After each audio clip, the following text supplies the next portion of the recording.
Julian Pierce, CEO of Axiom Tech, sits shocked in airport security, his $5,000 suit rumpled, phone buzzing with viral videos of his forcible removal from first class. The headline reads, "Airline crew fired, stock plummets 30%. 5 hours earlier, he'd been just another passenger." Before we dive into this shocking story, drop a comment telling us where you're watching from. Hit that like button and subscribe if you've ever experienced or witnessed discrimination while traveling. You won't believe how quickly justice came for this successful black CEO who was just trying to take his rightful seat. The morning had started like any other for Julian Pierce. At 45, the self-made tech CEO of Axiom Tech had developed a routine that maximized efficiency. His alarm chimed at 4:30 a.m., giving him time for a 5-mile run through his upscale New Jersey neighborhood before the sun rose.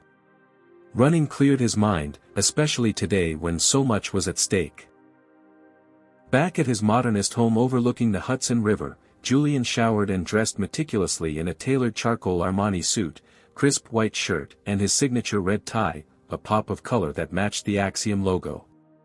As he adjusted his platinum cufflinks, a gift to himself when Axiom first broke $100 million in revenue, he surveyed his reflection. Success looked good on him, even with the silver threading through his short-cropped hair at the temples. "You've come a long way from Detroit," he murmured to himself. Indeed he had. Growing up in one of Detroit's toughest neighborhoods, Julian had been that rare combination of street smart and book smart. His mother Elaine, a hospital administrator who worked double shifts, had sacrificed everything to move them to a safer area with better schools. Julian had repaid her faith by winning a scholarship to MIT, where he'd graduated top of his class in computer science despite being one of only 12 black students in his program. The tech industry hadn't been kind to him initially. Despite his credentials, Julian had watched white classmates with lower GPAs get snapped up by Silicon Valley while his resume generated tepid responses. His first job had been at a struggling startup where the founder had hired him as a diversity initiative. Julian had turned that backhanded opportunity into gold, rewriting their core product's code so efficiently that the company was acquired 12 months later for $20 million. By 35, after helping build 3 more successful companies, Julian had founded Axiom Tech. Now, 10 years later, Axiom was valued at $450 million, with Julian still retaining 51% ownership. As he sipped his black coffee in his kitchen, his phone buzzed. It was Kendall, his executive assistant. "Good morning, Mr. Pierce. Just confirming your 2 p.m. meeting with Horizon Global in San Francisco. Their corporate car will pick you up at SFO. Victoria Reynolds has extended the meeting to include dinner." "Perfect, Kendall. Everything ready for the presentation?" "Yes, sir. All materials are loaded on your secure drive and I've printed backup copies in your briefcase. This merger is going to make history." Julian allowed himself a rare smile. Yes, it would. If today's meeting went well, Axiom would acquire Horizon Global in a deal worth $3 billion, making Axiom the largest black-owned technology company in America. Currently, Julian was one of only 4 black CEOs in the Fortune 500. This deal would not only cement his legacy but create opportunities for hundreds of minority professionals in an industry that still struggled with diversity. "The car will be there in 20 minutes to take you to Newark," Kendall added. "Thanks. Keep an eye on things while I'm flying. I'll check in when I land." After ending the call, Julian dialed his mother. At 73, Elaine Pierce still lived in the modest home Julian had bought her in a safe Detroit suburb when Axiom first became profitable. "Morning, baby," she answered on the first ring, despite the early hour. Old habits died hard for a woman who'd worked hospital shifts for 40 years. "Big day, Mom," Julian said, his voice softening as it always did with her. "I've been praying for you. Your father would be so proud." Julian swallowed hard. His father, a factory worker, had died of heart failure when Julian was 16, worked to death, his mother always said, by a system that extracted labor from black bodies until nothing remained. I wish he could see this. Everything we've built. He sees, baby. And remember what I always told you growing up. I know, Mom. They can take your money, they can take your things, but they can never take your dignity unless you give it away. That's right. Now go show them what a Pierce can do. The call ended just as Julian's driver Timothy arrived. As they drove to Newark Liberty International Airport, Julian reviewed his presentation one more time. The merger would allow Axiom's cybersecurity solutions to integrate with Horizon's cloud infrastructure, creating an end-to-end platform that would rival the biggest players in the industry. At the airport, Julian bypassed the main check-in thanks to his platinum status, heading straight to the premium lane. The airline representative brightened when she saw his name. Mr. Pierce. It's an honor to have you flying with us today.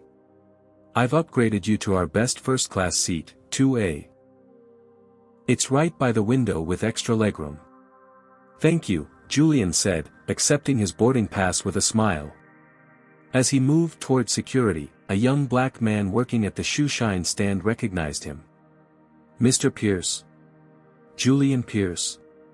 The young man, whose name tag read DeAndre, looked about 20. Julian paused. He always made time for young people, especially those who looked like him. That's me. Sir, your speech at Howard University last year changed my life. I'm saving up for community college, studying coding at night. Julian's face warmed with genuine pleasure. Keep at it. What's your name? DeAndre Washington, sir. Julian pulled out his business card and scribbled on the back. Email this address when you complete your first coding certification. We offer paid internships. DeAndre's eyes widened. For real. For real. Hard work should be rewarded. As Julian continued toward the security checkpoint, he felt that familiar mix of pride and responsibility. His success wasn't just his own, it created a wake that could lift others if he steered it right. Security was a breeze with his TSA pre-check status, and soon Julian was settling into the first-class lounge, reviewing his notes one final time before boarding. When his flight was called, he was among the first to board, nodding politely to the flight attendants who greeted him at the door of the Boeing 787. Welcome aboard, Mr. Pierce, said the lead flight attendant, a blonde woman whose name tag read Vanessa. Her smile seemed genuine as she guided him to his seat in the spacious first-class cabin. Seat 2A was perfect, a window seat with no one next to him yet, offering both privacy and a view. Julian stowed his briefcase, containing the critical merger documents, in the overhead compartment, keeping only his phone and a small notebook at his seat. As other first-class passengers boarded, Julian observed them with the practiced eye of someone who had fought to belong in exclusive spaces. Mostly older white men in business attire, a few white women in elegant casual wear, and one Asian man who gave Julian a subtle nod of recognition, the silent acknowledgement shared between minorities in predominantly white spaces. Julian returned the nod, then turned to gaze out the window. In the reflection, he could see his own face superimposed over the airport tarmac, a black man in first class, still something of a rarity. But not for long, he thought. Not if he had anything to do with it. The captain's voice came over the intercom, welcoming everyone aboard the non-stop service to San Francisco. The merger meeting was just hours away. Julian closed his eyes briefly, centering himself. Everything was proceeding exactly as planned. He had no idea that in less than 30 minutes, his world would be turned upside down. The boarding process continued smoothly as Julian reviewed his presentation notes. Occasionally, he glanced up to observe his fellow first-class passengers settling in. The flight attendant, Vanessa, had been attentive, already offering him a pre-departure glass of champagne, which he politely declined in favor of water. Just let me know if you need anything else, Mr. Pierce, she said with a professional smile that reached her eyes. Julian had noticed over the years how some service workers' demeanors changed when they realized who he was, either becoming overly deferential or subtly colder. Vanessa seemed genuinely courteous, which he appreciated. That changed when the final first-class passenger boarded. Wade Thornton was a man who commanded attention without trying, or perhaps because he tried too hard. In his mid-50s with silver-streaked blonde hair and an expensive tan that contrasted with his ice-blue eyes, he wore a navy power suit that probably cost as much as Julian's. A heavy gold watch glinted on his wrist as he handed his suit jacket to Vanessa without looking at her. "Welcome aboard, Mr. Thornton," Vanessa said, her voice taking on a different tone, more reverent, Julian noticed. Wade nodded absently, his gaze sweeping the first-class cabin until it landed on Julian. Something flickered across his face, surprise, followed by what Julian had seen countless times before, displeasure at finding a black man in a space Wade considered his domain. Julian returned to his notes, ignoring the look. He'd developed a thick skin over decades of being the only one in rooms full of white executives. "Excuse me," Wade's voice came sharply from the aisle. "I believe you're in my seat." Julian looked up calmly. "I don't think so. I'm in 2A. That's my seat. I always have 2A on this flight. Every Tuesday." Wade's tone suggested this fact should be obvious to everyone. Julian reached for his boarding pass. "My boarding pass says 2A. Wade's face tightened. "There's been a mistake. I'm Executive Platinum and I specifically reserved this seat. I've had it for the past 17 consecutive flights." By now, other first-class passengers were watching the interaction with uncomfortable interest. Julian could feel their stares as he maintained his composure. "I understand, but I was assigned this seat at check-in. Perhaps customer service can sort this out." Julian's voice remained even, though his pulse quickened slightly, not from intimidation, but from the familiar tension of navigating a challenge to his belonging. "Vanessa," Wade called out, not taking his eyes off Julian. "There seems to be a seating issue." Vanessa approached, her previously warm demeanor now uncertain as she glanced between the two men. "What seems to be the problem?" "This gentleman is in my seat," Wade stated flatly. "I always sit in 2A. It should be noted in my profile." "Sir," Vanessa addressed Julian, not Wade, which Julian noted with interest. "May I see your boarding pass?" Julian handed it over. "As you can see, I was assigned 2A. Vanessa examined it and nodded. "This is correct, Mr. Pierce. You are in your assigned seat." Wade's face darkened. "This is unacceptable. Check my customer profile. I've had standing reservations for this seat for over a year." "Let me get my supervisor," Vanessa said, clearly uncomfortable with the escalating tension. She returned moments later with another flight attendant whose name tag read, Brittany, and identified her as the purser. Brittany, a redhead with a tight smile that didn't reach her eyes, assessed the situation quickly. "What seems to be the issue?" Before Vanessa could explain, Wade jumped in. "I'm Executive Platinum, weekly flyer, and my profile specifically reserves seat 2A on every Tuesday flight to San Francisco. Yet I've been reassigned without notification."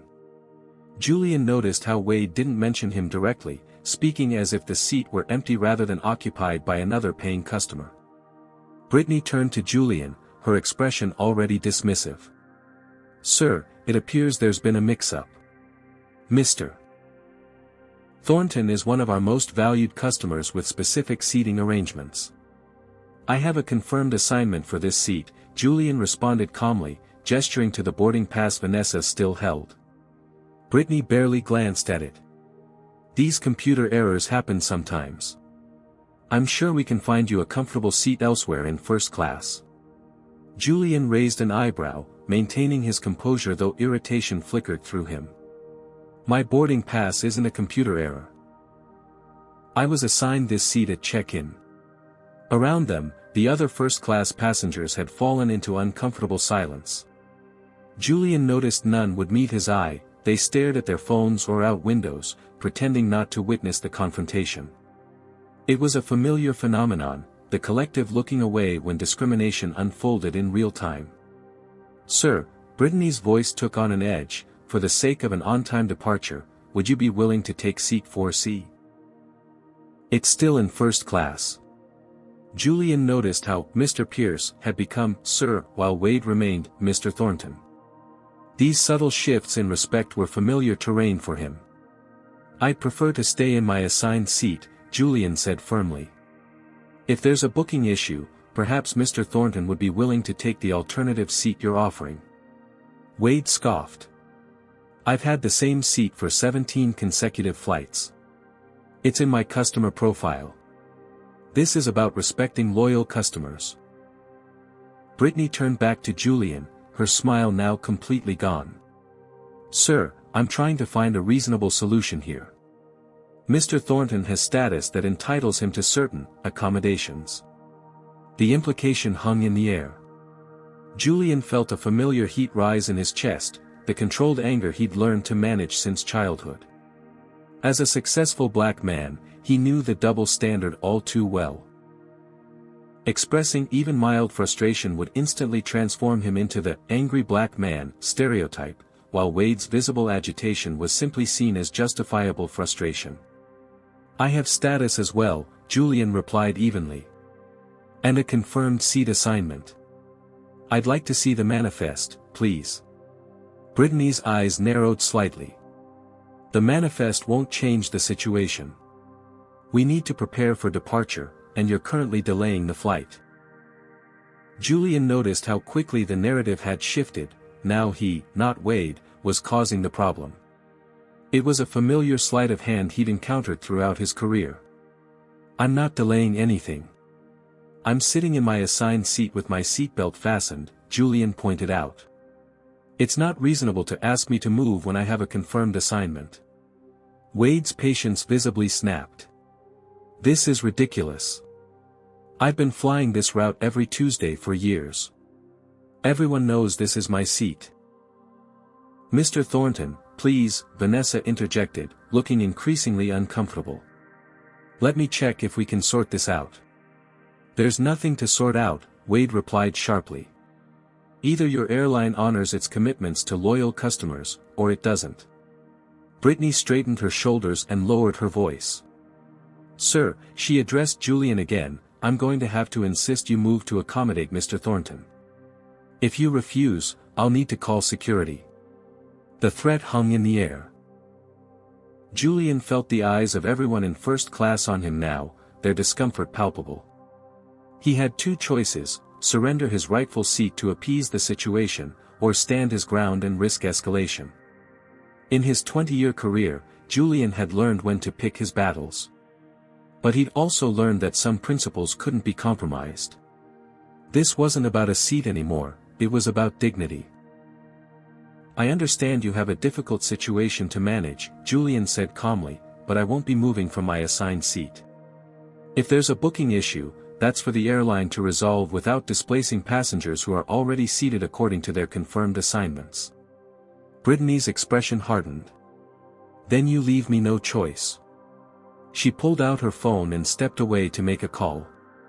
Wade stood in the aisle, arms crossed, a satisfied expression settling on his face. Around them, the other passengers squirmed uncomfortably in the tense atmosphere, but still, no one spoke up. Julian took a deep breath and pulled out his own phone, opening his email to forward his confirmed seat assignment to his legal team, just in case. He had a feeling he might need documentation of what was unfolding. The confrontation had crossed a point of no return, and Julian knew from experience that what happened next would reveal much about America's progress, or lack thereof, when it came to treating all its citizens with equal respect regardless of the color of their skin. "Sir, security has been called. This is your last opportunity to comply voluntarily." Brittany's words hung in the tense air of the first-class cabin. Julian maintained his composure, though his heart hammered against his ribs. 20 years of corporate America had taught him that showing emotion, especially as a black man, would only be used against him. I understand, Julian replied evenly, but I'm still waiting to see documentation showing why I should be removed from my assigned seat. Wade Thornton made a show of checking his watch. Some of us have important meetings to get to. The irony wasn't lost on Julian. He too had an important meeting, one that would create hundreds of jobs and opportunities for minorities in tech. But that fact remained invisible to those making assumptions about him. Within minutes, 2 security officers appeared at the entrance to first class. The first, a tall white man with a crew cut whose name badge read, Bryant, scanned the cabin with cold efficiency. Behind him stood a shorter black officer whose badge identified him as Maxwell. Julian noticed Maxwell's eyes widen slightly in recognition before his expression became professionally neutral again. It was a brief moment that spoke volumes. Maxwell knew exactly who Julian was but wouldn't acknowledge it. "What's the situation?" Bryant asked Brittany. "This passenger is refusing to comply with crew instructions," she said, gesturing toward Julian while avoiding eye contact. "We've asked him repeatedly to change seats to resolve a booking issue." "Sir," Bryant addressed Julian directly, "I need you to gather your belongings and come with us." "May I ask what policy I'm violating by sitting in my assigned seat?" Julian maintained steady eye contact with the officer, keeping his hands visible on the armrests, another survival tactic black men learned early. "The captain has final authority over all seating arrangements," Bryant recited mechanically. "Failure to comply with crew instructions is a federal offense." From the cockpit doorway, a white man in his 60s with captain's stripes appeared. "What's the delay?" he asked Brittany. "Seating issue, Captain Gregory." "Being handled now," she replied. The captain glanced at Julian, then addressed the cabin. "Folks, we apologize for the delay. We have an unruly passenger situation that's being resolved. We'll have you on your way shortly." Unruly passenger. The label stung Julian like a physical blow. He'd said nothing confrontational, raised his voice to no one, yet was being characterized as disruptive simply for not surrendering his rightful place. Have you ever been labeled as difficult just for standing your ground? Comment number 1 if you faced similar unfair treatment while traveling. If you believe Julian should have just moved seats to avoid trouble, comment number 2. This story only gets more intense from here, so hit that like button and subscribe if you want to see how Julian responds to this blatant injustice. "Sir, stand up please." Bryant's tone made it clear this was not a request. Julian looked around the cabin one last time, hoping someone, anyone, might speak up. The Asian businessman from earlier looked down at his laptop. An older white woman pretended to be absorbed in her magazine. No one would meet his eyes. "I'll comply, but I want it noted that I'm being removed without cause from a seat I was assigned," Julian said clearly, making sure his words carried throughout the cabin. "Stand up now," Bryant repeated, more forcefully. Julian rose slowly, his 6'2" frame unfolding with dignity. He reached for his phone and small notebook. "Your carry-on items will be brought to you," Bryant said, gesturing toward the exit. "My briefcase has confidential business documents. I need to take it with me," Julian explained, pointing to the overhead bin. "We don't have time for that," Bryant said, placing a hand on Julian's upper arm. The touch triggered something primal in Julian, the violation of his personal space, the assumption that his body could be controlled by others. He stiffened but didn't pull away, knowing that any resistance would be interpreted as aggression. Maxwell, the black security officer, stepped forward. "I'll get his briefcase," he said quietly, reaching up to retrieve it. As Maxwell handed the briefcase to Julian, their eyes met briefly. Maxwell's held an apology, perhaps even shame. Julian's reflected understanding. Both men knew the unwritten rules of this game all too well. But as Julian took the briefcase, Bryant jostled his arm, causing the lock to spring open.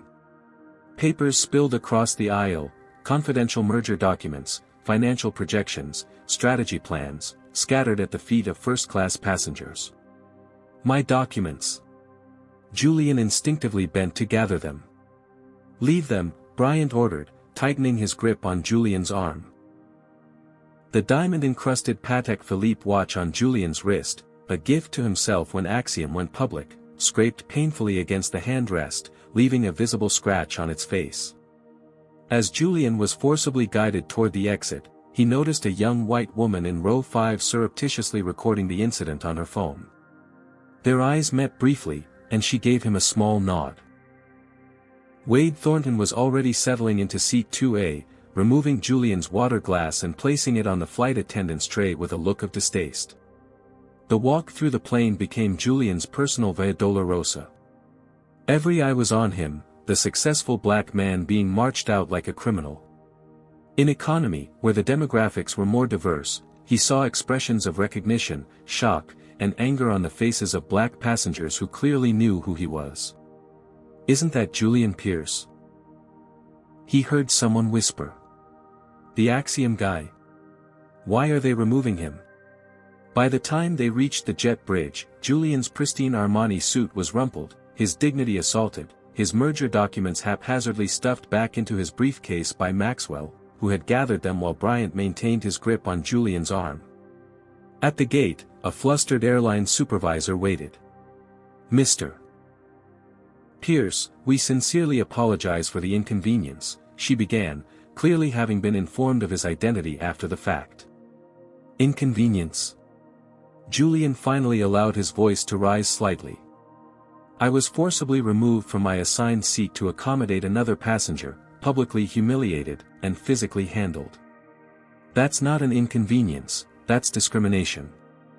The supervisor blanched. "Sir, I assure you that race had nothing to do with." "I didn't mention race," Julian cut in sharply. "Interesting that you went there immediately." Behind him, he could hear the aircraft door closing.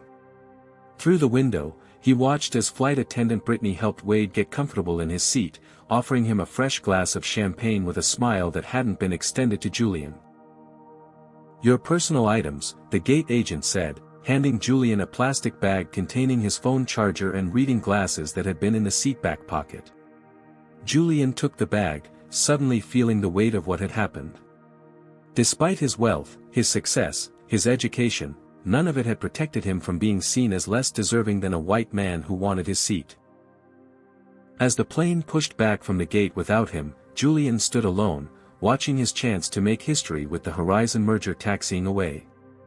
The plastic bag of his belongings dangled from his fingers like a symbol of how quickly dignity could be reduced to scraps. For the first time since the confrontation began, Julian allowed himself to feel the full force of his anger.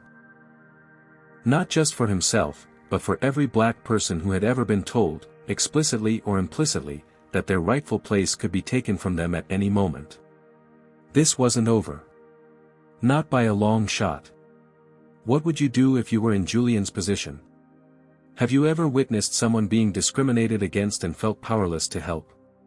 Type number 1 if you believe most people would have spoken up in this situation.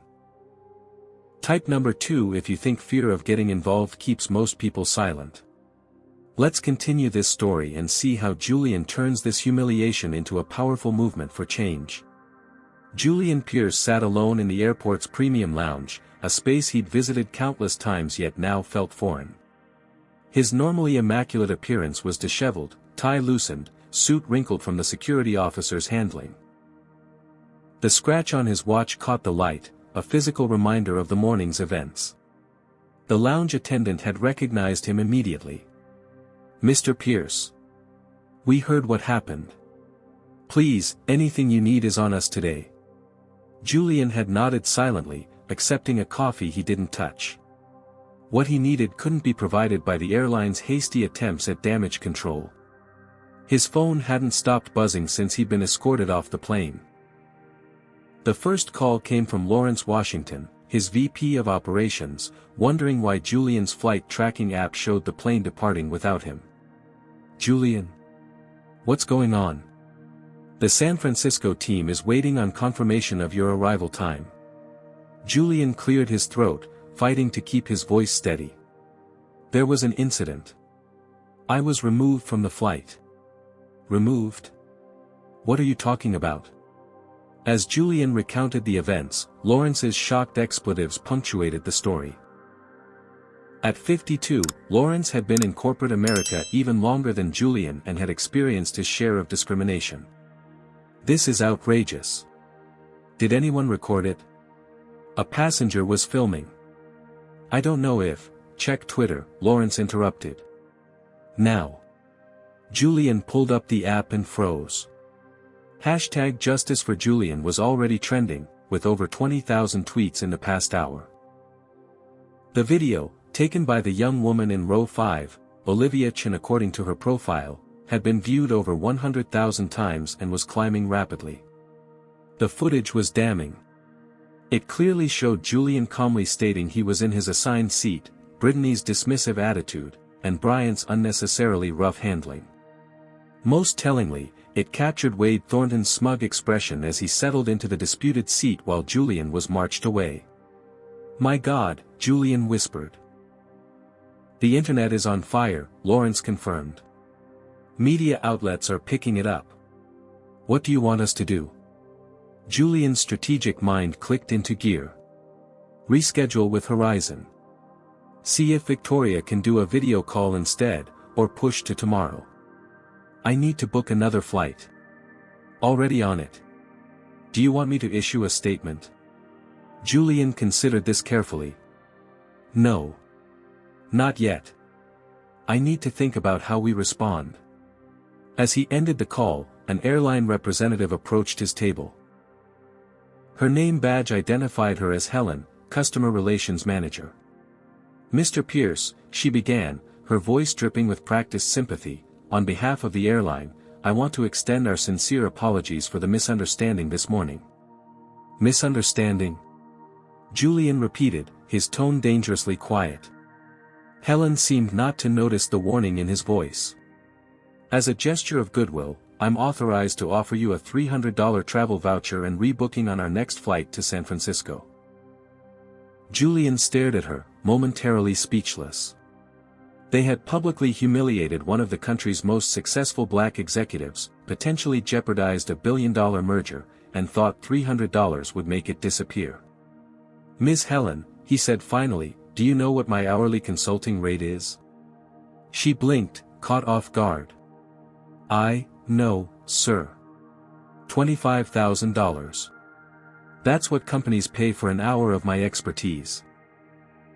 I've already lost 3 hours of my time due to your airline's actions, not counting the meeting I'm missing. And you're offering me a $300 voucher?" Helen's professional smile faltered. "Sir, I understand your frustration, but, no, you don't," Julian cut in, his composure finally cracking.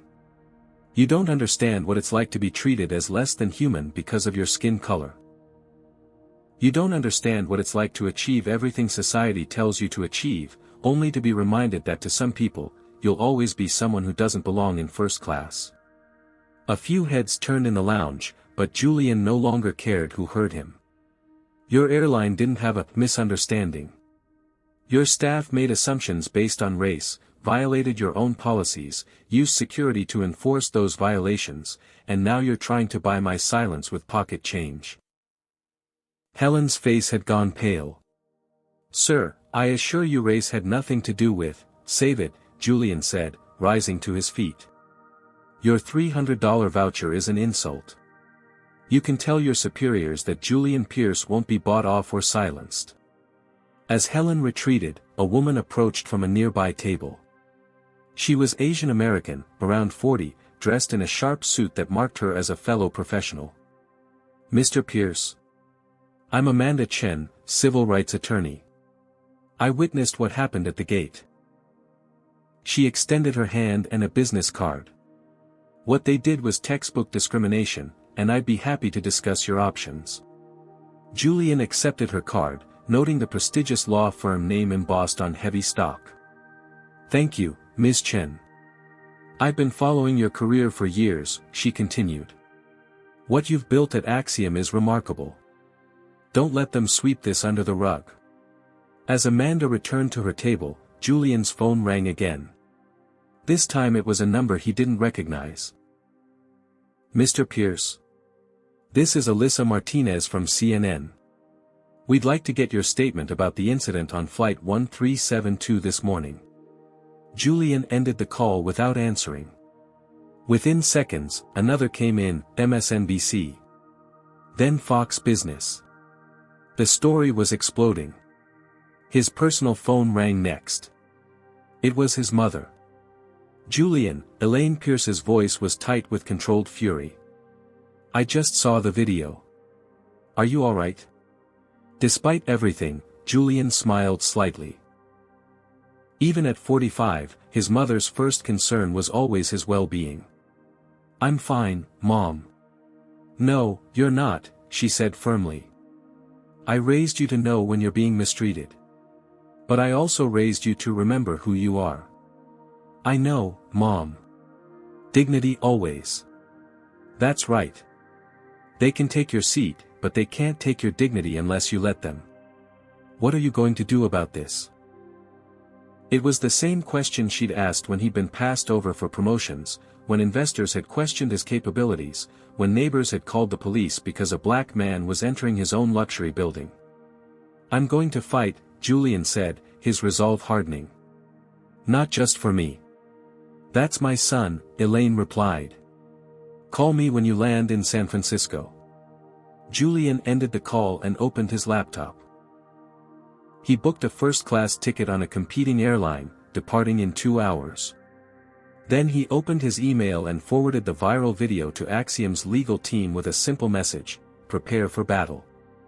As he gathered his belongings, Julian caught sight of his reflection in the lounge's glass wall. His father had always told him that a man's true character was revealed not by his successes but by how he responded to injustice. Today, Julian had been reminded that even with all his achievements, he still lived in a world where his humanity could be questioned based on the color of his skin. But he'd also been reminded of something else, that he had the power and platform to fight back. Not just for himself, but for every person who'd ever been made to feel they didn't belong. As he walked toward the gate for his new flight, Julian's phone buzzed with a text from Lawrence. Horizon CEO Victoria just called. She saw the video. Says she's outraged and fully supports whatever action you want to take. Meeting rescheduled for tomorrow. She said, and I quote, tell Julian we stand with him. For the first time since the ordeal began, Julian felt a spark of hope. Perhaps some good could come from this humiliation after all. Julian's competing airline flight landed at San Francisco International Airport 3 hours behind his original schedule. Despite the delay, he'd used the time productively, working on his presentation while monitoring the growing social media firestorm. By the time he disembarked, #JusticeForJulian had amassed over 500,000 tweets, and the video of his removal had been viewed more than 3 million times. A sleek black Tesla with Horizon Global's logo waited for him at the curb. The driver, recognizing him immediately, took his briefcase with a respectful nod. Ms. Reynolds asked me to bring you directly to her office, sir. She's postponed all other meetings to see you. Julian checked his reflection in the car's window before getting in. He'd managed to freshen up on the flight, his suit now less rumpled, his composure fully restored. Only the scratch on his watch remained as physical evidence of the morning's events. The drive to Horizon's headquarters in Silicon Valley took 40 minutes, during which Julian received a call from his PR director, Sophia Williams. Julian, this is unprecedented. Every major news outlet is covering the story. The airline stock has dropped 8% since market open, and it's still falling. What's their official response? Julian asked. Standard corporate damage control. They've issued a statement saying they're investigating the incident and that they value all customers. Nothing substantial. And the public reaction? Overwhelmingly in your favor. Your personal approval rating has shot up 30 points. People are canceling their bookings with the airline and posting the screenshots online. Several celebrities have tweeted support for you. Julian nodded, though Sophia couldn't see him. What about Wade Thornton? Been identified yet? Twitter detectives found him within an hour. He's CFO at Pinnacle Investments. Their social media is being flooded with complaints. Keep monitoring. No official statement from us yet. I want to speak with Horizon first. As the Tesla pulled up to Horizon Global's impressive glass headquarters, Julian noticed several employees watching his arrival through the windows, some holding up phones to take pictures. News of his ordeal had clearly reached everyone. Victoria Reynolds, Horizon's CEO, was waiting in the lobby. At 58, she was a rarity in Silicon Valley, a woman who had built her cloud computing company from scratch and fended off multiple buyout attempts to maintain control. Her silver-streaked black hair was pulled back in her trademark severe bun, but her expression was uncharacteristically warm as she approached Julian. "Julian," she said, grasping his hand firmly. "I'm appalled by what happened to you this morning." "Thank you for rescheduling, Victoria." "Not at all. Come upstairs. My team is waiting." In Horizon's executive boardroom, 8 people rose as Julian entered, the company's top executives and their legal counsel. Unlike his previous visits, where handshakes had been perfunctory and the atmosphere competitive, today there was a palpable sense of solidarity. "Before we discuss the merger," Victoria began once they were seated, "I want to make Horizon's position clear. What happened to you today was inexcusable, and we stand with you completely." Julian nodded, touched by the straightforward support. "I appreciate that.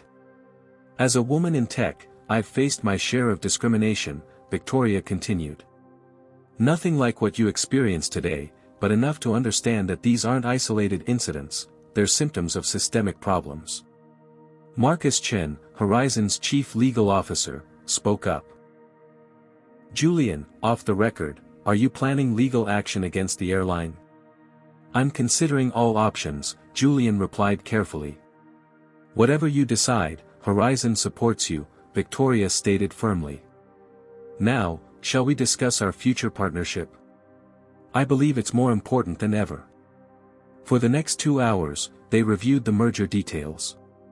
Despite the morning's chaos, Julian's presentation was flawless. The terms were finalized. Axiom would acquire Horizon for $3 billion, creating the largest black-owned technology company in America and the 5th largest cybersecurity firm globally. As the meeting concluded, Victoria pulled Julian aside.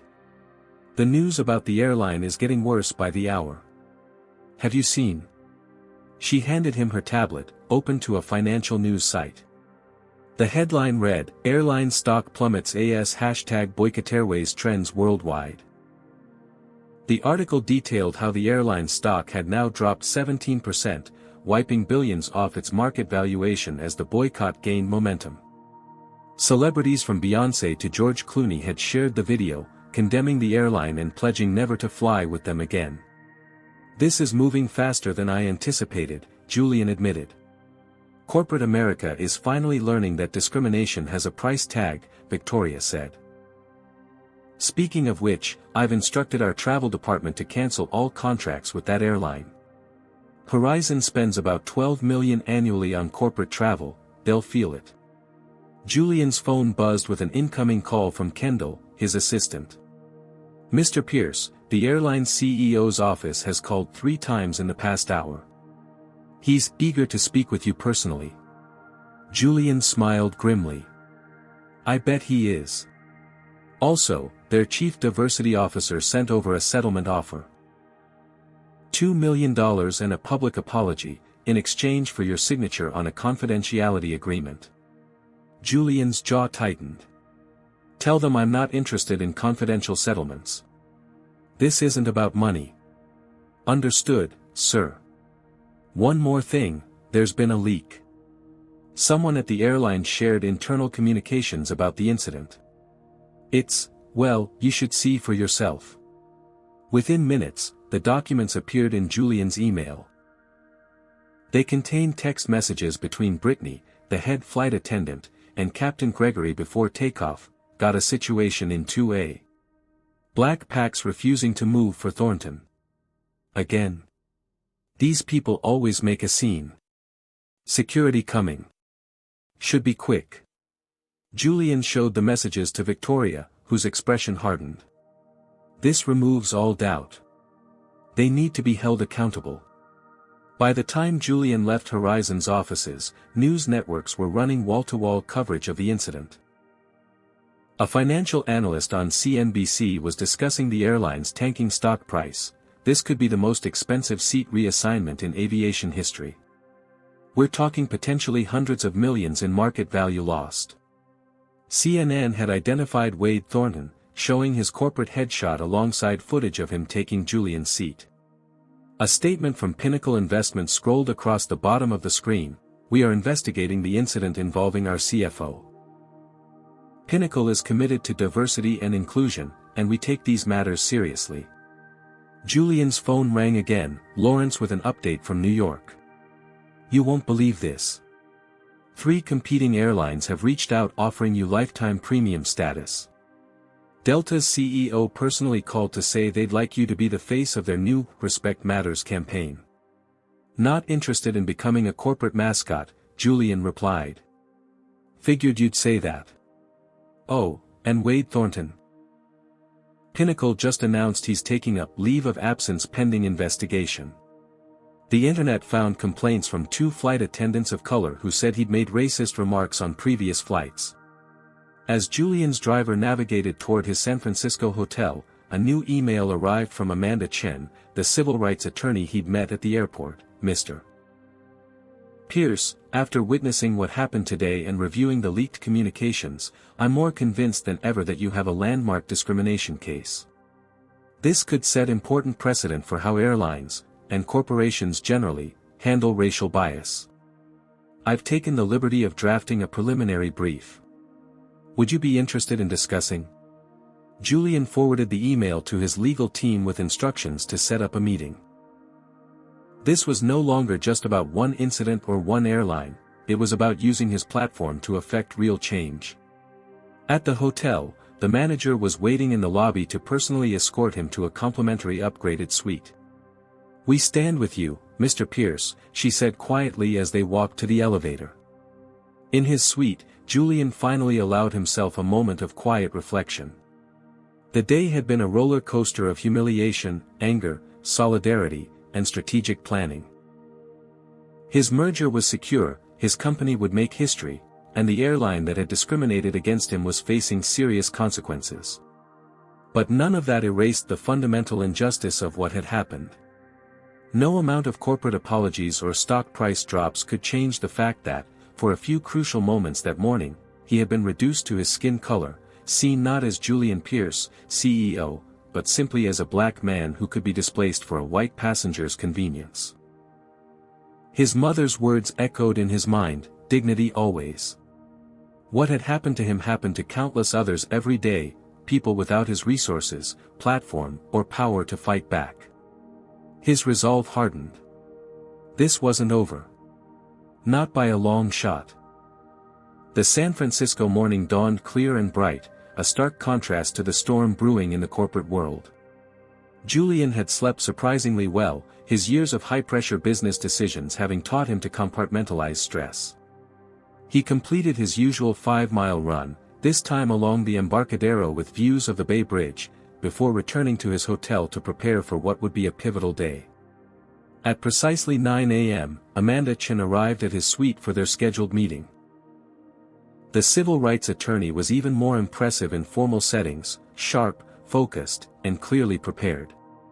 "Thank you for meeting with me, Mr. Pierce," she said, arranging documents on the coffee table between them. "I know you have your own legal team, but I specialize in discrimination cases against major corporations." Julian nodded. "My team is excellent at corporate law, but this situation requires specific expertise. That's why I wanted to hear your thoughts directly." Amanda launched into a detailed analysis that demonstrated why she was considered one of the top civil rights attorneys in the country. "The evidence is extraordinary. We have video documentation, witness statements, leaked internal communications with explicitly biased language, and now, as of this morning, statements from 3 former employees alleging a pattern of discriminatory practices." 3 former employees? Julian hadn't heard this development. They came forward overnight. One black flight attendant claims she was repeatedly denied premium routes despite seniority. A Latino baggage handler was disciplined for infractions that white employees committed without consequence. And most damning, a former HR representative alleges the airline maintained a VIP accommodation policy that prioritized certain passengers, who happened to be predominantly white, over others, regardless of ticket status. Julian processed this information. So this goes beyond my incident. Far beyond, Amanda confirmed. Your case could be the key that unlocks a pattern of systemic discrimination. That's why I'm proposing not just an individual lawsuit, but a class action. They spent the next hour discussing strategy, potential outcomes, and the broader implications. Julian's corporate legal team joined via video conference, asking pointed questions about risks and benefits. The airline's lawyers have already reached out with an improved settlement offer, Julian's chief counsel reported. $5 million, confidential arbitration, public apology. Still trying to buy silence, Julian observed. Amanda nodded. These offers will keep increasing as their stock continues to fall. But a confidential settlement won't create lasting change.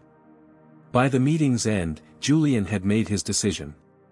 We proceed with the class action. Schedule a press conference for tomorrow morning. As Amanda gathered her materials, she paused. Mr. Pierce, may I speak candidly? Please. Cases like this usually fail because corporations have deeper pockets and more patience. They wait out plaintiffs, drag proceedings until the public loses interest, then settle quietly. What makes this different is you, your resources, your platform, and your unwillingness to be silenced. You could force real accountability. After Amanda left, Julian called Lawrence to update him on the merger's progress and the legal strategy. Then he contacted his PR team to coordinate the press conference details. By noon, everything was arranged. The press conference would take place at 10 a.m. the following day at the prestigious Fairmont Hotel in downtown San Francisco. Major networks had already confirmed attendance.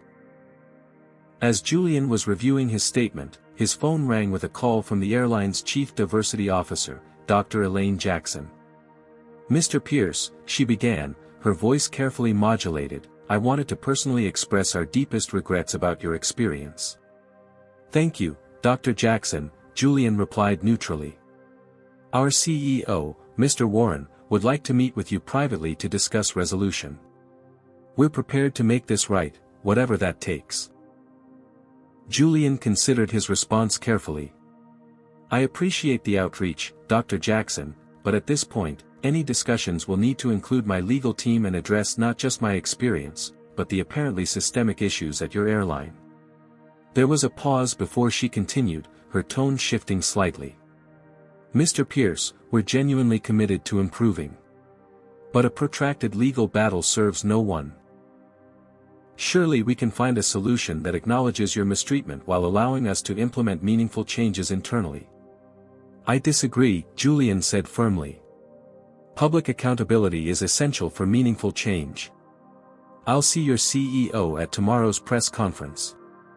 The next morning, the Fairmont's Grand Ballroom was packed with journalists, cameras, and industry observers. Julian stood at the podium in a perfectly tailored charcoal suit, his presence commanding the room. To his right sat Amanda Chen and his legal team. To his left, surprisingly, stood Victoria Reynolds from Horizon Global, along with CEOs from 3 other major tech companies, a powerful show of solidarity. Do you believe companies should be held publicly accountable for discrimination, or are private settlements more effective? Comment number 1 if you support Julian's decision to pursue a public class action lawsuit. Comment number 2 if you think he should have accepted the private settlement and moved on. Hit that like button and subscribe if you want to see how this high-stakes legal battle unfolds and how Julian transforms his personal humiliation into a movement for change. Good morning, Julian began, his voice steady and clear. 2 days ago, I boarded a flight as a first-class passenger with a confirmed seat assignment. I was forcibly removed to accommodate another passenger who believed my seat belonged to him by virtue of his status and routine. The airline staff supported this belief without checking facts, called security when I calmly refused to surrender my rightful place, and had me physically removed from the aircraft. He paused, letting the facts settle. But this press conference isn't about one incident or one passenger. Evidence has emerged of a pattern of discriminatory practices at this airline, practices that systematically devalue certain passengers based on race. Julian gestured to Amanda, who stepped forward. Today, we are filing a class action lawsuit against the airline for discriminatory practices that violate federal civil rights laws, she announced. We've already identified 27 plaintiffs who experienced similar treatment, and we expect that number to grow substantially. A reporter called out, "Mr. Pierce, the airline has offered substantial settlements. Why pursue this publicly?" Julian leaned into the microphone. "This isn't about money. It's about dignity. It's about every person who has ever been made to feel less worthy because of the color of their skin. No confidentiality agreement or corporate apology can address the systemic nature of this problem." Another journalist asked, "What do you hope to achieve with this lawsuit?" "Structural change," Julian replied without hesitation. "Transparent policies. Accountability. And most importantly, a precedent that makes corporations understand that discrimination isn't just morally wrong, it's bad business." The questions continued for 30 minutes, with Julian and Amanda providing clear, measured responses. Throughout, Julian maintained the composure that had served him well in boardrooms around the world, even as he spoke passionately about the broader implications of his experience. As the press conference concluded, Julian made a final statement that would be replayed on news programs throughout the day: "I'm fortunate. I have the resources to fight back. But for every person like me who can stand at a podium and demand justice, there are thousands who can't.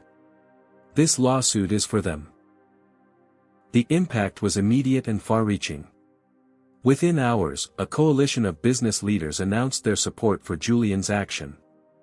The hashtag #StandWithJulian joined #JusticeForJulian in trending worldwide. The airline's stock, already weakened, plummeted another 12%. Meanwhile, investigative journalists began digging deeper into the airline's practices. By evening, a major news outlet had uncovered that Captain Gregory, who had labeled Julian an unruly passenger, had been involved in 3 previous incidents where passengers of color were removed from flights after disputes with white passengers. Social media sleuths discovered that Brittany, the head flight attendant, had a history of problematic social media posts, including one where she complained about certain people always wanting special treatment after working a flight to Atlanta, a city with a predominantly black population. Most surprisingly, DeAndre Washington, the young black airport employee who had spoken with Julian before boarding, came forward with his own testimony. "Mr. Pierce was kind to me that morning," he told reporters. "He gave me his card, offered me an internship opportunity. 20 minutes later, I watched security escort him out like a criminal. I've seen this happen before. The airline has an unspoken policy of accommodating certain passengers over others, even when they're wrong."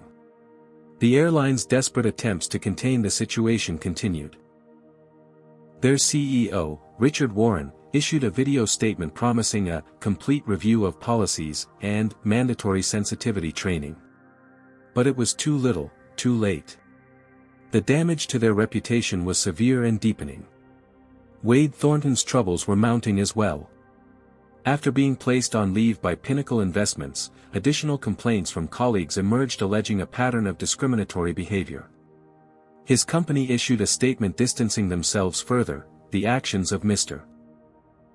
Thornton do not reflect our values. We are conducting a thorough investigation." Throughout the media storm, Julian maintained his focus on 2 priorities: finalizing the historic merger with Horizon Global and building a coalition to address discrimination in corporate America more broadly. The day after the press conference, he announced the formation of the Corporate Equality Initiative, a nonprofit organization funded with $10 million of his personal wealth. Its mission: To provide legal support to victims of corporate discrimination and advocate for transparent, equitable policies across industries. As Julian prepared for a series of media appearances to discuss the initiative, Lawrence called with news from New York. The merger documents are signed. It's official, Axiom Horizon is now the largest black-owned tech company in America. Julian allowed himself a moment of satisfaction. Despite everything, he had achieved the business milestone he'd been working toward for years. But now, that achievement was coupled with a new purpose, one that might ultimately prove more significant than any corporate merger. "What's our market cap?" Julian asked. "As of market close, $3.8 billion, Lawrence replied. "And climbing." Julian nodded, thinking of his mother's words about dignity. He had refused to surrender his, and in doing so, had opened the door for others to reclaim theirs. The battle was far from over, but for the first time since being marched off that plane, Julian felt the full measure of his power, not just as a CEO, but as a catalyst for change. What would you do if you found yourself leading a movement for justice that you never asked for? Have you ever had to choose between accepting an apology and pushing for deeper change? Let me know in the comments, and let's continue with Julian's story as he faces unexpected challenges and opportunities in his fight for accountability. 3 weeks after the incident, Julian sat in his New York office overlooking Central Park, reviewing the latest developments in what the media had dubbed Seatgate. On the wall-mounted screens, financial news networks displayed the airline's continued stock decline, now down 32% from pre-incident levels, representing nearly $4 billion in lost market value. Kendall entered with his afternoon coffee. "Mr. Pierce, the airline's board just announced an emergency meeting for tomorrow morning." Julian nodded. "Not surprising. Their quarterly earnings call is next week, and analysts are predicting a bloodbath. Also, Amanda Chen called. The judge has certified the class action. They now have 78 plaintiffs." The lawsuit had grown exponentially as more people came forward with stories of discrimination. Some described being downgraded from first class despite confirmed reservations. Others told of excessive security scrutiny compared to white passengers. Flight attendants of color shared accounts of hostile work environments and passed over promotions. Julian's phone buzzed with a text from Victoria Reynolds. "Airline CEO Warren just reached out to me directly. They're desperate to settle before the board meeting. Thought you should know." He wasn't surprised. Richard Warren had been making increasingly frantic attempts to contact him through various channels. Julian had maintained his position: any resolution would need to be public, transparent, and address systemic issues. Lawrence entered the office, tablet in hand. "You need to see this. It just leaked to the Wall Street Journal." Julian took the tablet and read the headline: "Airline Internal Memo Reveals VIP Priority List, Demographics Raise Discrimination Concerns."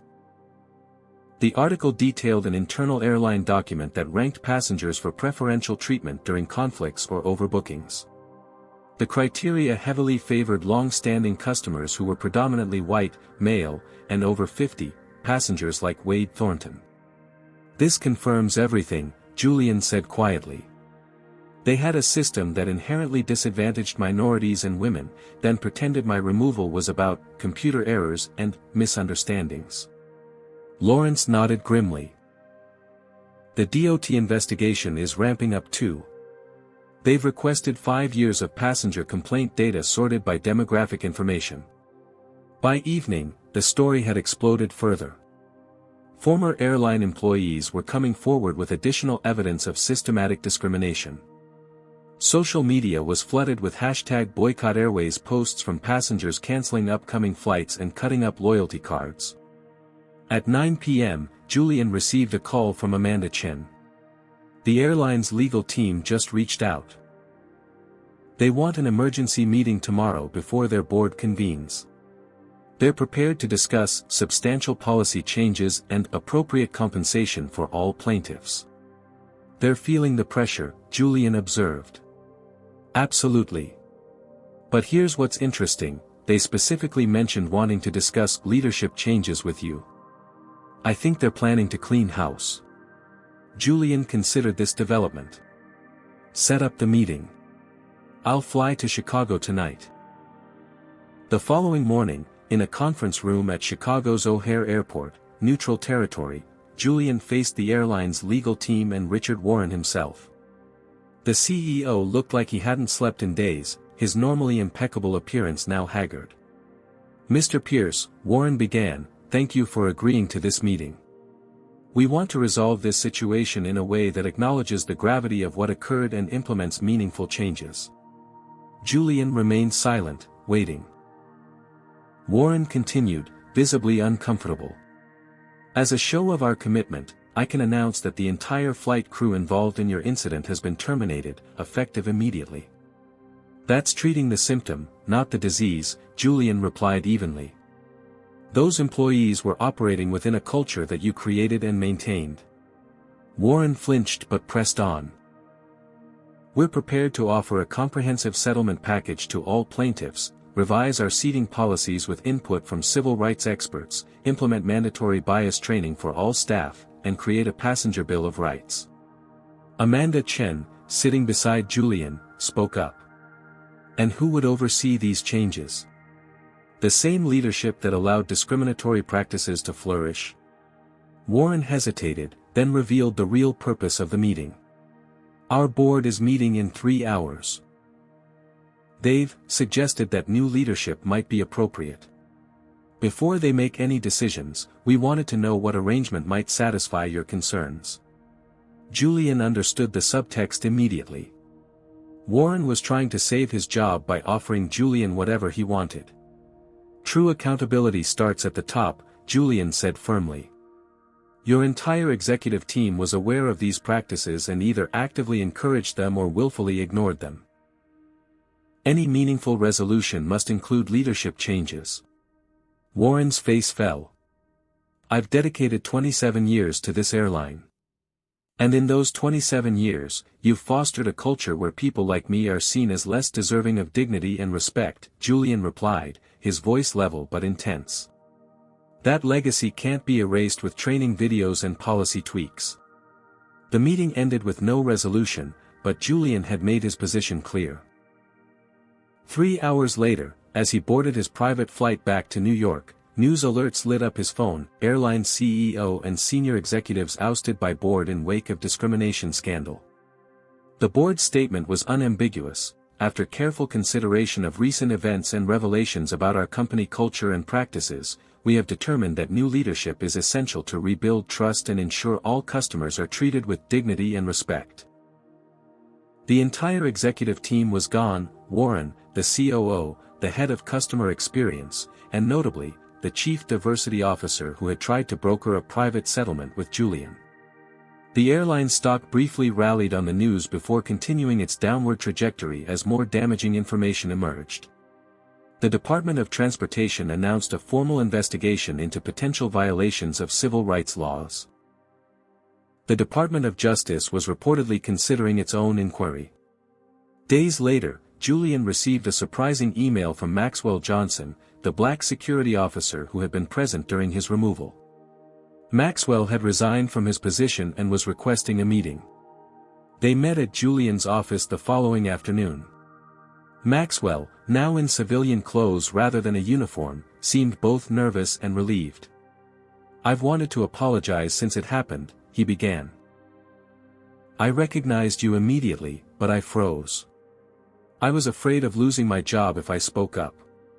Julian studied the man across from him. "You were in a difficult position." "That's no excuse," Maxwell insisted.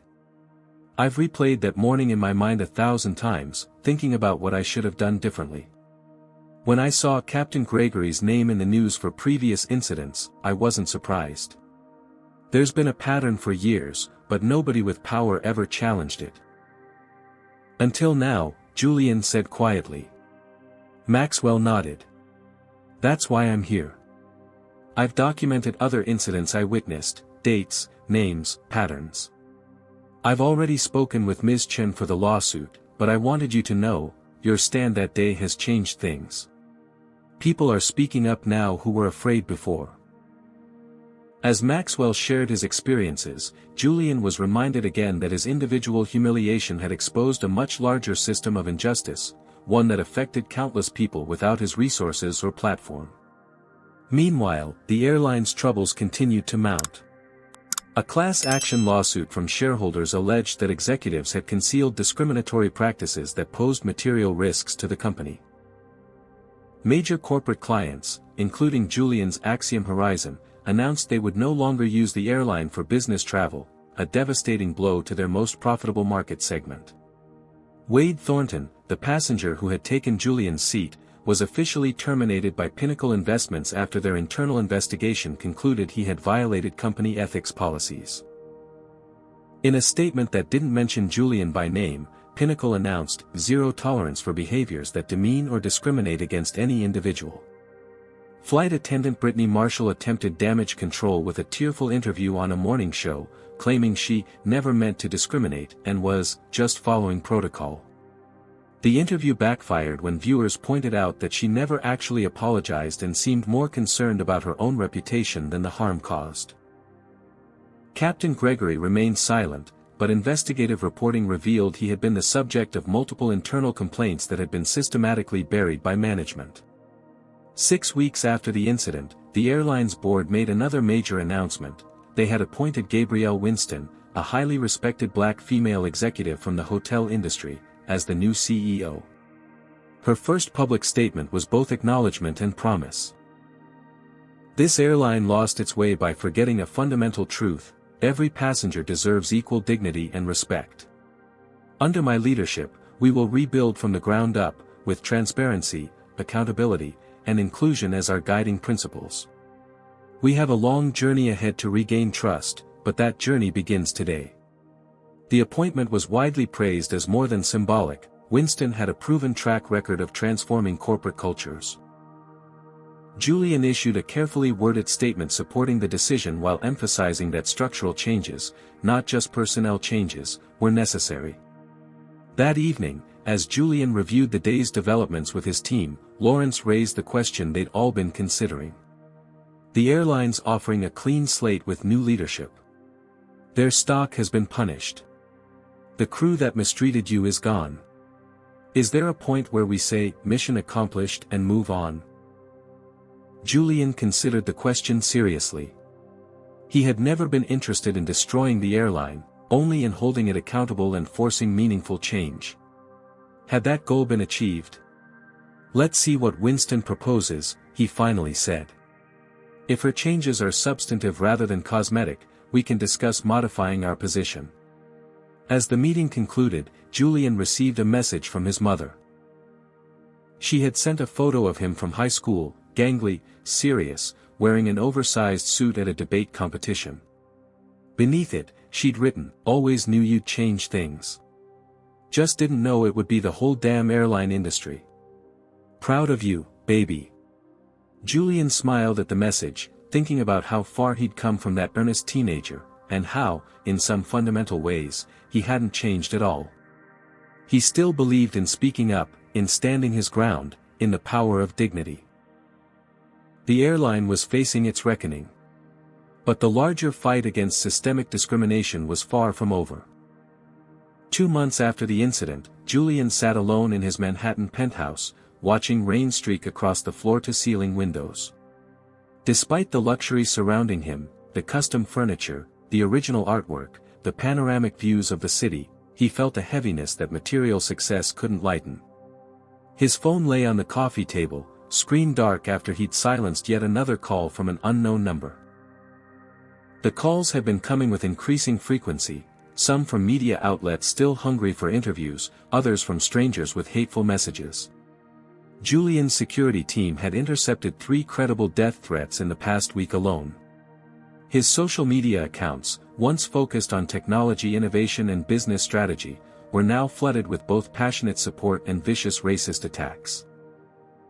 The increased security presence at Axiom offices was just one visible sign of how his life had changed. Lawrence had insisted Julian take the weekend off.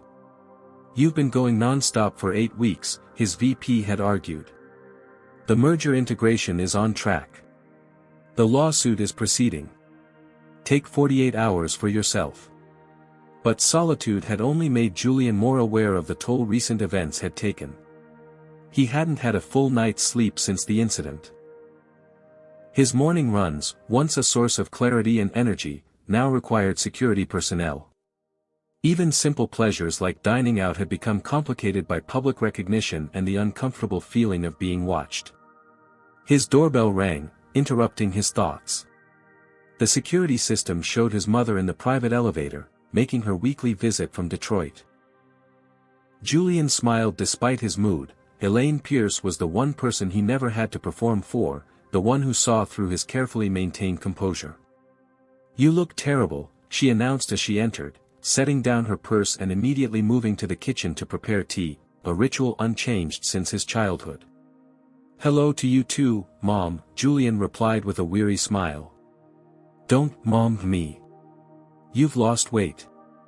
You're not sleeping." She put the kettle on and turned to face him, her expression softening. "The price of standing up is always higher than anyone tells you." Julian nodded, unable to argue. "I didn't ask for any of this."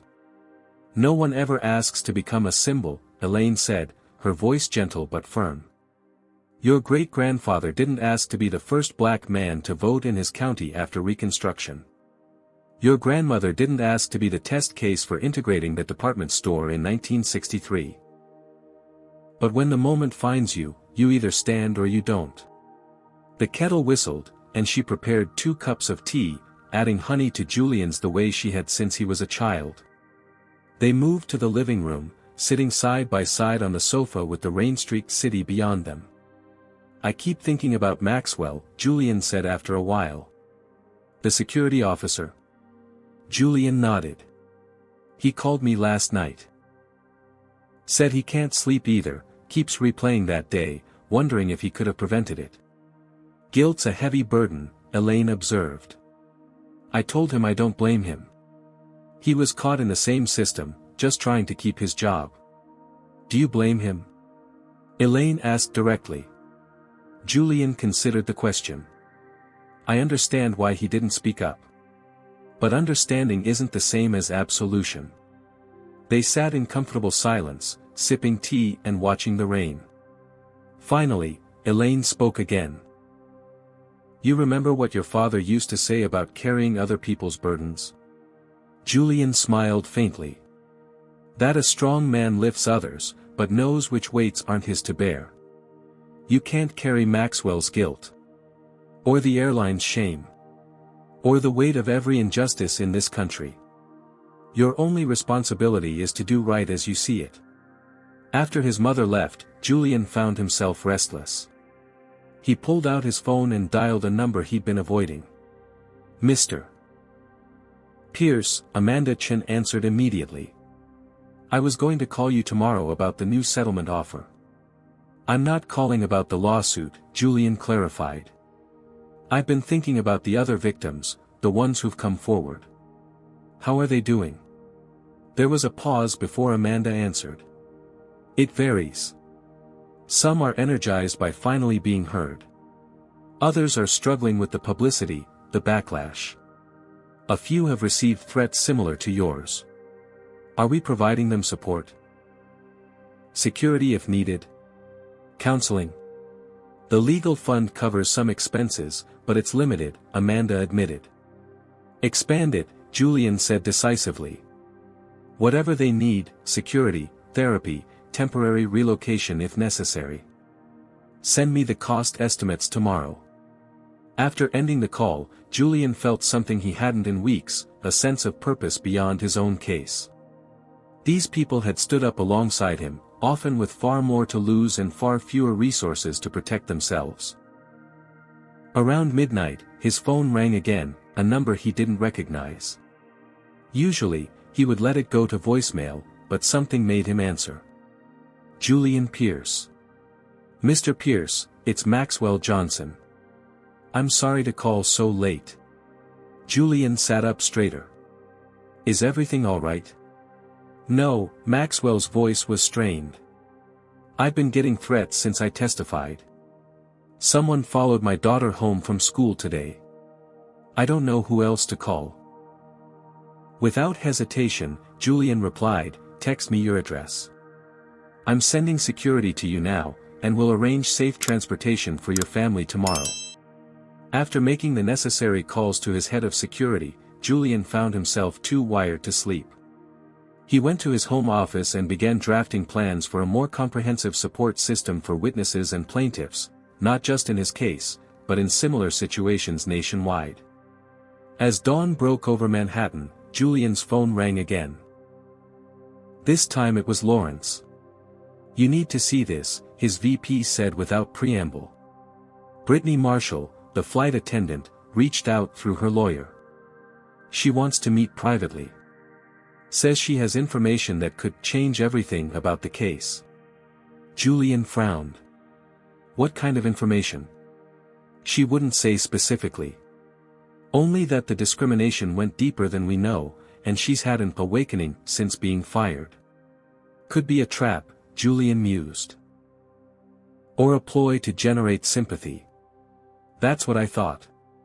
But her lawyer is reputable, and she's apparently turned down paid interview offers from major networks." Julian considered the possibilities. "Set it up. Neutral location, full security, and our lawyers present." 2 days later, in a conference room at Amanda Chen's law firm, Julian found himself face to face with Brittany Marshall. Gone was the polished airline uniform and confident demeanor. She looked smaller somehow, her red hair pulled back severely, dark circles under her eyes. "Thank you for meeting with me, Mr. Pierce," she began, her voice quiet but steady. "I know you have every reason to distrust me." Julian nodded but said nothing, waiting. "What happened on that flight?" She paused, seeming to struggle with her words. "At the time, I told myself I was just following protocol. Mr. Thornton was a known quantity, executive platinum, specific preferences. The system was designed to prioritize customers like him. At the expense of customers like you," Brittany admitted. "But that's not an excuse. I've spent weeks replaying that day, recognizing moments where I could have, should have, done things differently." Julian maintained his neutral expression. "What information do you have that warranted this meeting?" Brittany glanced at her lawyer, who nodded encouragingly. She reached into her bag and pulled out a thumb drive. "This contains internal training materials and communications that were never meant to become public. They show that the airline explicitly trained staff to prioritize certain customer profiles over others, regardless of ticket status or boarding passes." Amanda Chen leaned forward. "Are you saying the airline had official policies discriminating against minorities?" "Not explicitly," Brittany clarified. "They were careful with the language. It was coded: traditional customers, legacy passengers, highest value demographics. But in practice, everyone understood what it meant. Wade Thornton fit the profile perfectly: older white male, executive platinum for years, specific seat preferences, connections with board members." She looked directly at Julian. "When you didn't move immediately, I followed the escalation protocol exactly as I'd been trained. It wasn't until I saw the video, saw myself through others' eyes, that I realized what I'd been part of." Julian studied her carefully. "Why come forward now? Why not when you were first fired?" Brittany's composure cracked slightly. "Honestly? At first, I was angry. I felt scapegoated while executives who created the policies protected themselves. But then I started receiving messages, some supportive, but others." She swallowed hard. "People found my parents' address. I got death threats. I was recognized at the grocery store by someone who called me a racist to my face." "That must have been difficult," Julian acknowledged, his tone neutral. "It was nothing compared to what I'd participated in doing to others," Brittany replied, surprising him with her candor. "I've had what you might call an awakening. My entire worldview has been challenged. I was raised in a bubble where I never had to confront my own biases or privilege. She gestured to the thumb drive. This information proves the discrimination was systematic and intentional. I'm prepared to testify about how these policies were implemented. No confidentiality agreements, no conditions. After Brittany left, Julian and Amanda reviewed the materials. They were damning, detailed instructions on how to handle seating conflicts that clearly favored certain passenger profiles, training scenarios that depicted minorities as problematic when asserting their rights, and messaging from executives reinforcing these practices. This changes everything, Amanda said. With this evidence and her testimony, we can prove intent, not just negligence or implicit bias, but deliberate discrimination. Julian nodded, processing both the legal implications and his unexpected feelings about Brittany. He had expected to feel vindicated by her admission, perhaps even satisfaction at her downfall. Instead, he felt something more complex, recognition of how systems of inequality trapped people on all sides, though in vastly different ways. That evening, Julian called Maxwell, who had been relocated with his family to a secure apartment. "How are you holding up?" Julian asked. "Better," Maxwell replied. "Kids are adjusting. Wife's still anxious, but the security helps." He paused. "I heard Brittany came forward with evidence." News travels fast. Among the airline's ex-employees, it does. We've formed something of a support group. Julian considered this. You and Brittany were both caught in a corrupt system. The difference is, you recognized it was wrong even as you participated. Small comfort, Maxwell said quietly. Recognition without action is just complicity with self-awareness. The conversation stayed with Julian throughout the night. As the face of the lawsuit and the media story, he'd been cast as the hero standing against corporate racism. But the reality was more nuanced. He was a man who had the resources, platform, and privilege to fight back when millions facing similar discrimination did not. His phone buzzed with a text from his mother, "Watching you on CNN again. Remember what matters." Julian smiled, hearing her voice in the words. What mattered wasn't the lawsuit or the media attention or even the airline's reckoning.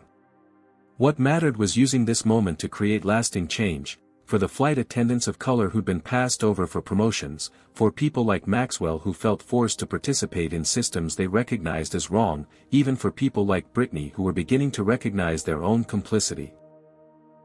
The next morning, Julian called Lawrence with new instructions. I want to expand the Corporate Equality Initiative. Beyond legal support, I want to create a whistleblower protection program, resources for insiders who expose discriminatory practices at their companies. That's going to ruffle some corporate feathers, Lawrence cautioned. Including some of our business partners. Good, Julian replied. Comfort has never created change. As he ended the call, Julian reflected on how his life had transformed in the 2 months since that fateful flight. His merger had succeeded, making Axiom Horizon a tech powerhouse. But he'd also become something he never sought to be, a public figure in America's ongoing struggle with racial inequality, with all the burdens and responsibilities that entailed. The personal cost had been high. Privacy lost, security concerns, sleepless nights, the weight of others' expectations and projections. Yet as he looked at the expanding coalition of voices joining his cause, from corporate executives to former airline employees to everyday people sharing their own stories of discrimination, Julian recognized that his individual humiliation had sparked something larger than himself. That knowledge didn't erase the trauma of being marched off that plane like a criminal. It didn't eliminate the exhaustion of fighting battles he hadn't chosen. But it did affirm his mother's lifelong wisdom. Dignity wasn't just about standing tall in your own defense, it was about creating space for others to stand alongside you. Has something in your life ever made you confront uncomfortable truths about society? Have you witnessed someone having a moral awakening like Brittany's? Comment number 1 if you've ever had to rethink your own beliefs or behaviors after seeing their impact on others. Comment number 2 if you believe people who participate in discriminatory systems deserve a chance at redemption. Like and subscribe to see the powerful conclusion to Julian's story.